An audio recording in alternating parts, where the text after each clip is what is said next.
Kindly recite Surah Fatiha for the grandfather of Mehraban Ali, Sayyid Hussain Shah Shamsi Sabzawari Tabrizi.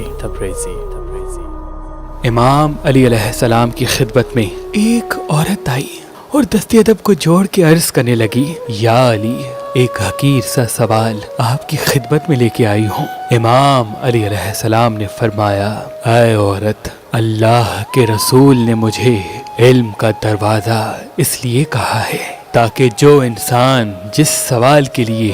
مایوس ہو، پریشان ہو، اس کا جواب مجھ سے مل سکے۔ اس عورت نے کہا، یا علی، ایک شخص ہے جو مجھ سے محبت کرتا ہے اور وہ مجھے چھونے کی کوشش کرتا ہے، مجھ سے ملنے کی کوشش کرتا ہے، کیا یہ میری محبت میرا گناہ ہے؟ بس یہ کہنا تھا تو امام علی علیہ السلام نے فرمایا، اے عورت، یاد رکھنا، محبت کا تعلق لالچ یا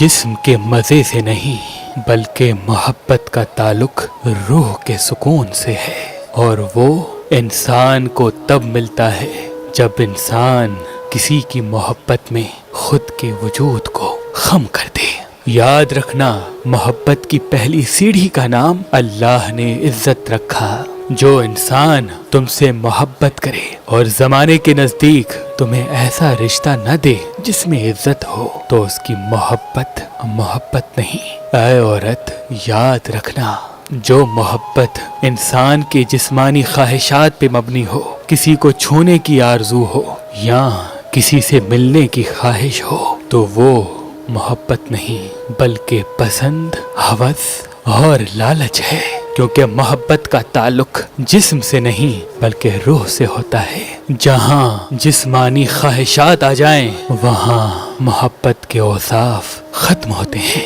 وہاں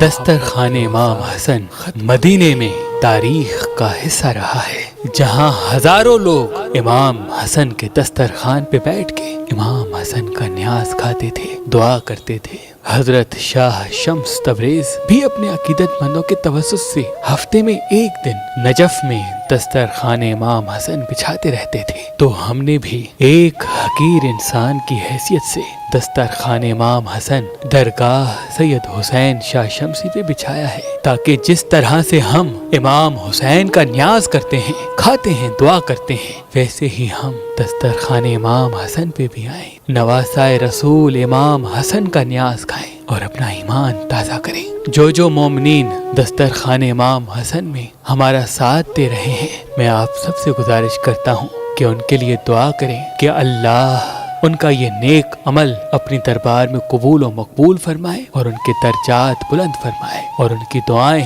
جلد سے جلد قبول فرمائے، اور ان کے مرحومین کے لیے ایک مرتبہ سورہ فاتحہ پڑھنے کی آپ تمام مومنین سے گزارش ہے۔